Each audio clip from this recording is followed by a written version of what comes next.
आपको कराया था गर्भावस्था से रिलेटेड, उसके क्वेश्चन आज हम आपको कराएंगे। और जो भी सीरीज चल रही है हमारी उसमें नेक्स्ट क्लास है ये। तो पहला क्वेश्चन है हमारा, गर्भावस्था में योनि के जो म्यूकोसा होता है इसका नीला रंग होना ये किसका चिन्ह है। ठीक है, तो ये जो म्यूकेशा होता है इसका नीला होना ये किस चीज़ का चिन्ह होता है, तो ये चैडविक चिन्ह कहलाता है। यानी गर्भावस्था के दौरान जो यौनिक श्लेष्मा जो ये श्लेष्मा होती है इसके नीला या जामुनी रंग या फिर मलिनीकरण जिसको बोलते हैं हो जाने को चैडविक चिन्ह जो है वो कहते हैं। ठीक है, अगला क्वेश्चन देख लेते हैं। प्लेसेंटा प्रीविया में रक्त का क्या रंग होता है, तो इसका जो चमकीला रंग होता है, ये जो प्लेसेंटा प्रीविया होती है इसमें योनि द्वारा स्रावित जो रक्त होता है इसका रंग जो है वो ब्राइट रेड होता है। ठीक है, चमकीला लाल होता है तथा इसके दौरान प्रायः पेट में मरोड़ या दर्द नहीं होता है। यह मुख्यतः गर्भावस्था के तीसरे तिमाही में ठीक है होता है। अगला देखिए, एससीजी हार्मोन क्या होता है, ये एक प्लेसेंटल हार्मोन होता है। ठीक है, ये एससीजी की फुल फॉर्म है, जो प्रारंभिक रूप से क्या होता है वो सिंसिटियो ट्रोफोब्लास्ट की कोशिकाओं में स्रावित होता है। गर्भ परीक्षण के दौरान इस हार्मोन का परीक्षण जो है ये माता के रुधिर व मूत्र में किया जाता है। इस हार्मोन की उपस्थिति जो है वो महिला की गर्भवती होने का सूचक होती है। तो ये जो एससीजी हार्मोन होता है ये बहुत ही जो है उपयोगी होता है इसको बताने के लिए कि महिला जो है वो गर्भवती है। आपने देखा होगा जो प्रेगनेंसी टेस्ट करते हैं जो कि किट के दौरान किया जाता है उसमें भी जो यूरिन होता है उसकी कुछ बूंदें डाली जाती हैं जिसमें क्या होता है ये एससीजी हार्मोन बहुत ही कारगर साबित होता है।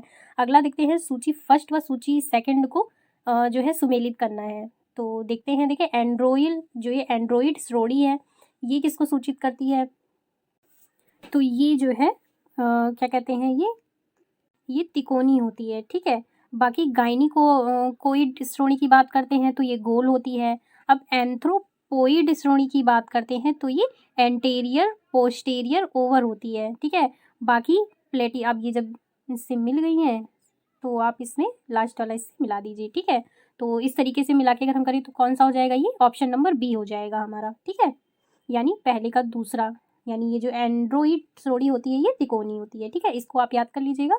ये देखिए इस तरीके से इसको मिलान कर देते हैं, गायनिकोइड गोल होती है ये इस तरीके से। ठीक है, इसको आप स्क्रीनशॉट ले लीजिए। अगला क्वेश्चन देखते हैं।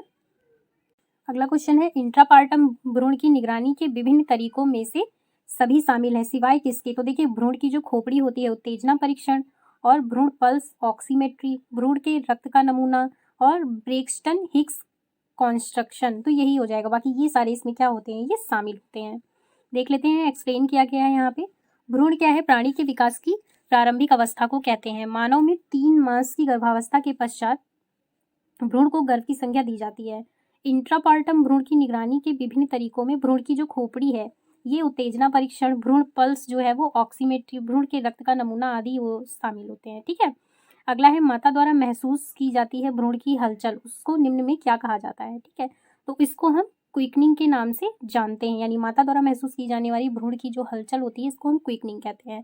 गर्भ में बच्चे का हिलना शिशु के बढ़ने के साथ साथ उसकी गतिविधि का भी संकेतक होता है। ठीक है, अगला है, प्रसव के पहले चरण की जो नैदानिक विशेषताएं हैं। ठीक है, विशेषताओं में सभी शामिल हैं सिवाय किसके। तो देखिए गर्भाशय की ग्रीवा को काटना, हर 3 में से 5 मिनट में संकुचन, उपस्थित भाग का न्यूनतम अवरोहण या योनि जो रक्तस्राव है इसका तेज बहाव। तो जो ये पीड़ा होती है प्रसव पीड़ा, इसके पहले चरण की नैदानिक विशेषताओं में योनि रक्तस्राव का तेज बहाव जो है ये शामिल नहीं होता है। ठीक है, क्योंकि हमारा नहीं पूछा है। देख लेते हैं क्या क्या चीजें। देखिए प्रसव पीड़ा के पहले चरण की नैदानिक विशेषताओं में गर्भाशय क्या है वो ग्रीवा को काटना, हर 3 से 5 मिनट में संकुचन और उपस्थित भाग को न्यूनतम अवरोहण को शामिल करना होता है। ठीक है, उपस्थित भाग का जो न्यूनतम अवरोहण है इसको शामिल करना होता है। अगला है, क्रॉनिंग निम्न में होता है। देखिए इस टाइम थोड़ा तबीयत खराब है तो इस वजह से आपको मेरी आवाज़ में या बोलने के तरीके में कुछ भी चेंजेस लग रहे हो तो आप उसको मैनेज करिएगा। ठीक है, एग्ज़ाम जनवरी में है आपका, इसलिए मैं ये जल्दी जल्दी आपको कवर करा रही हूँ।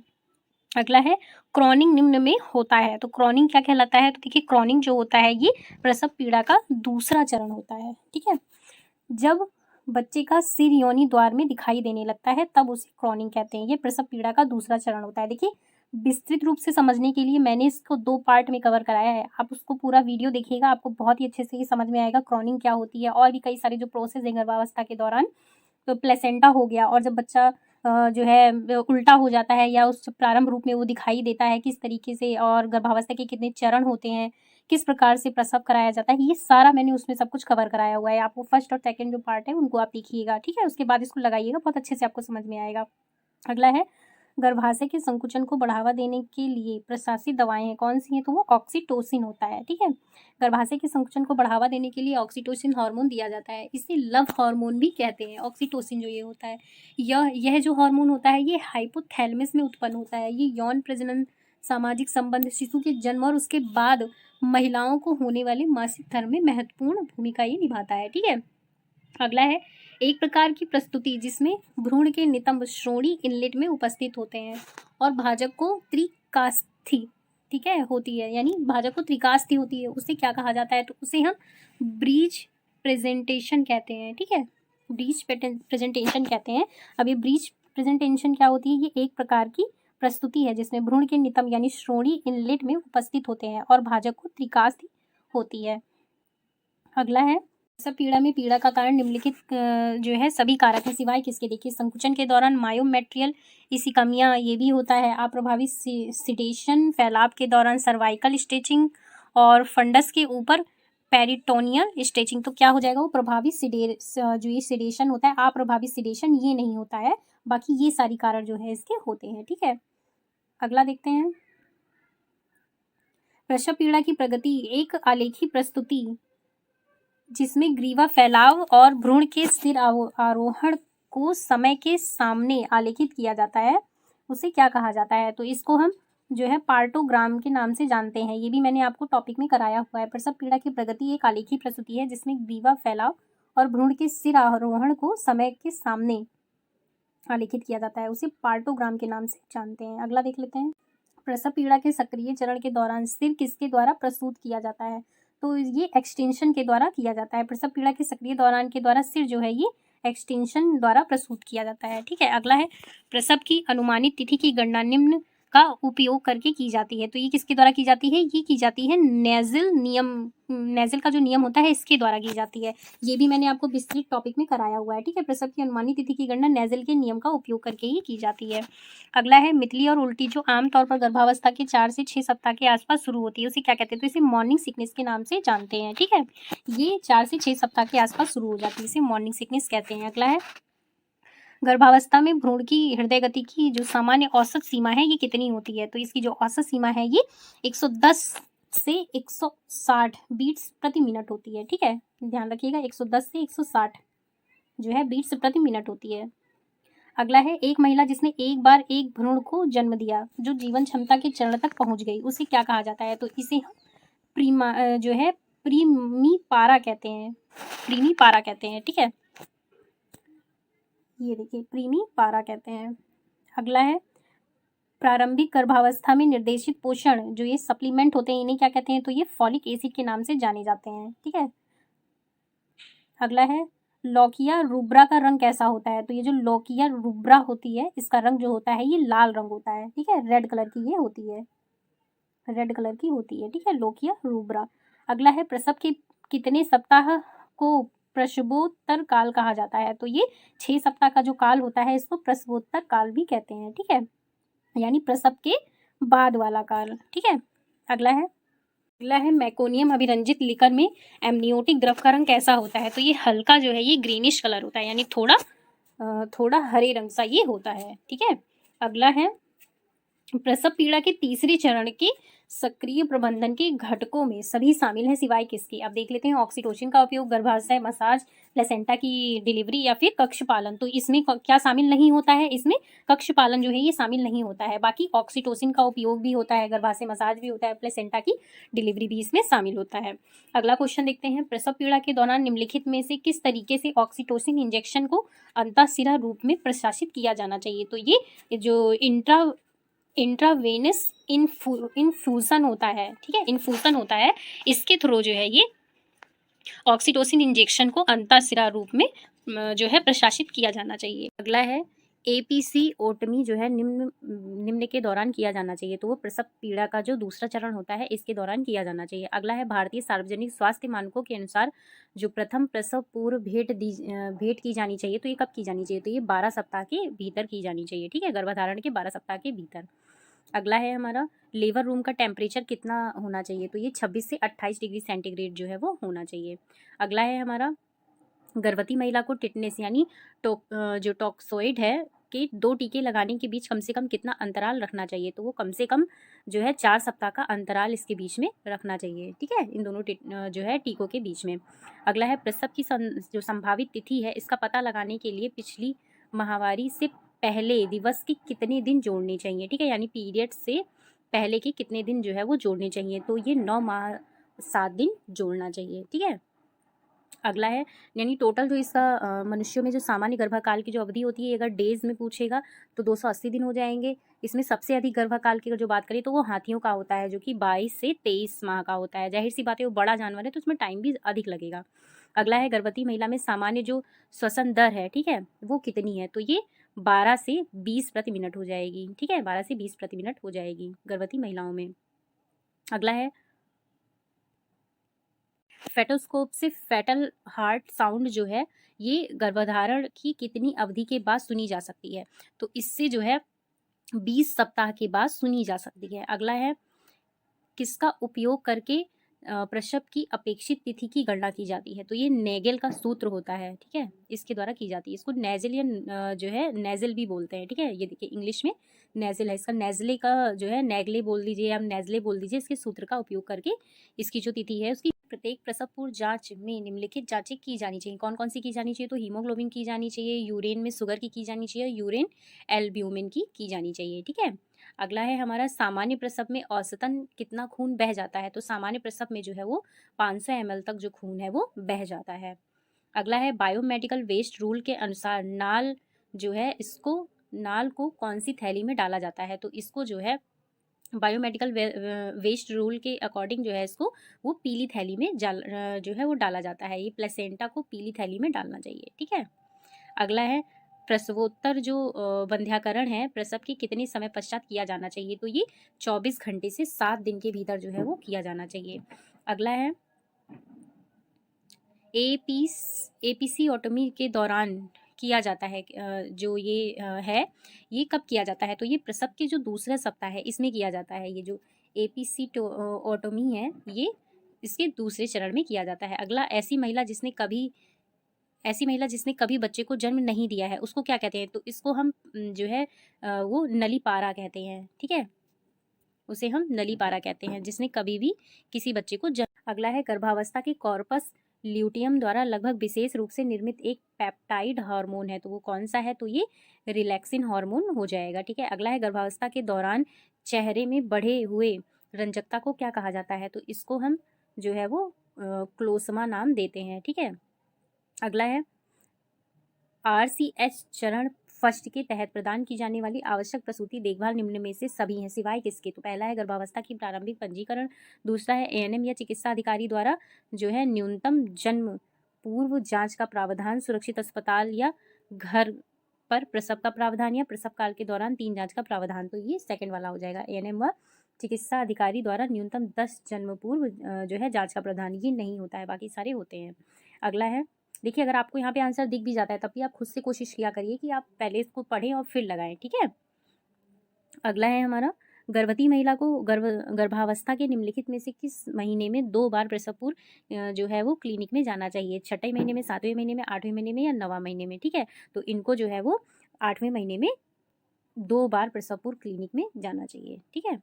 अगला है प्रसव पूर्व देखभाल के उद्देश्य निम्न में सभी हैं सिवाय किसके, तो पहला दिया है माता के स्वास्थ्य को बढ़ावा देने और उसकी रक्षा करने के लिए, किशोर गर्भावस्था को रोकने के लिए, शिशु व मातृ मृत्यु दर को कम करने के लिए, माता के साथ आने वाले 5 वर्ष से कम आयु वाले बच्चे को। तो प्रसव पूर्व देखभाल के उद्देश्य में क्या होना चाहिए, क्या नहीं होना चाहिए, तो ये हमारा हो जाएगा किशोर गर्भावस्था को रोकने के लिए, ठीक है।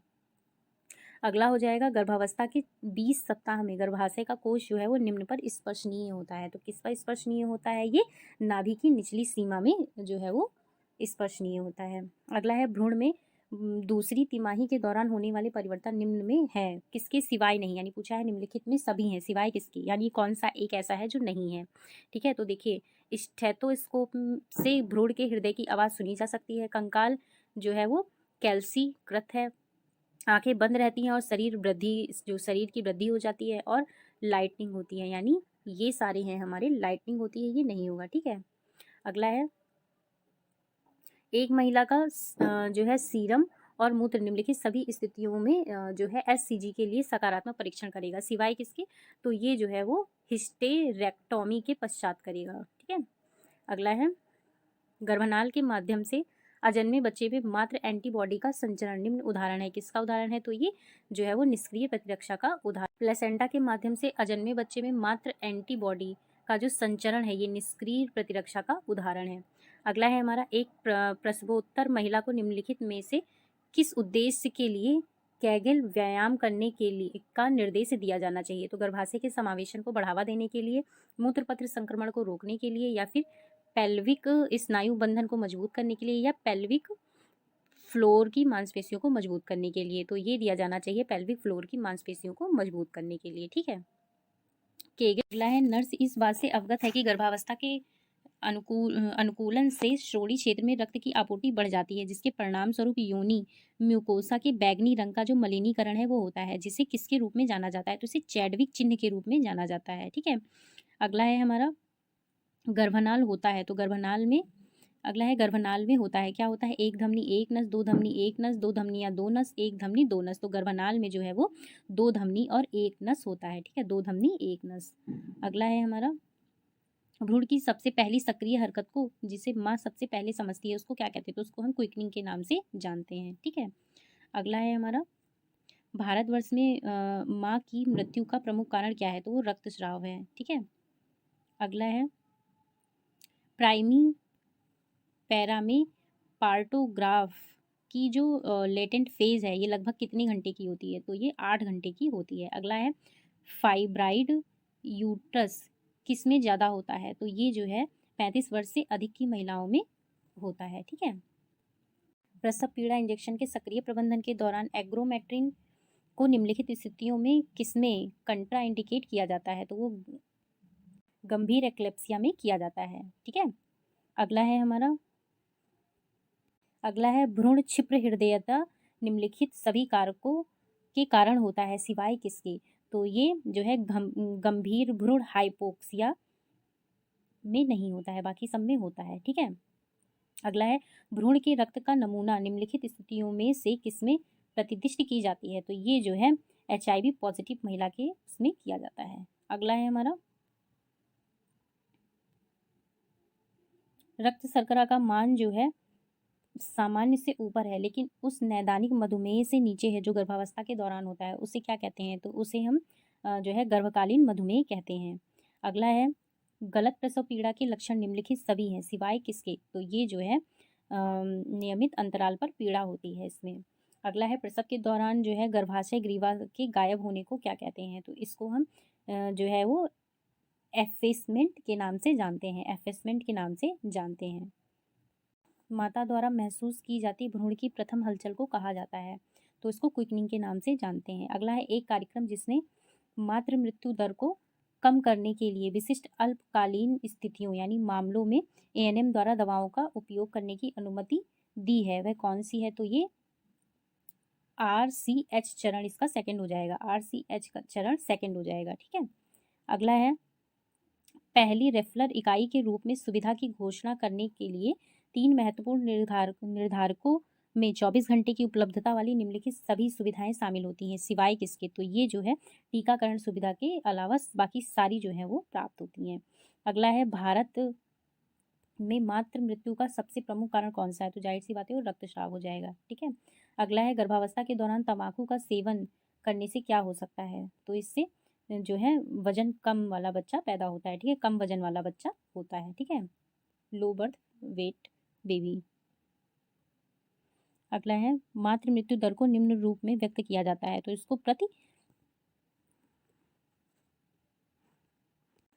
1 लाख की दर पर व्यक्त किया जाता है। ठीक है, अगला है गर्भावस्था और बच्चे के जन्म के दौरान जटिलताओं को निम्न द्वारा रोका जा सकता है। तो ये जन्म के समय कुशल देखभाल हो, जोखिम का शीघ्र पता लगाना, प्रसूति संबंधी जो जटिलताओं का उचित और समय पर प्रबंधन हो, और ये सभी यानी ये सभी इसमें हो जाएंगे। अगला है हमारा एक आदिम जो ग्रविता माता ने नर बच्चे को जन्म दिया।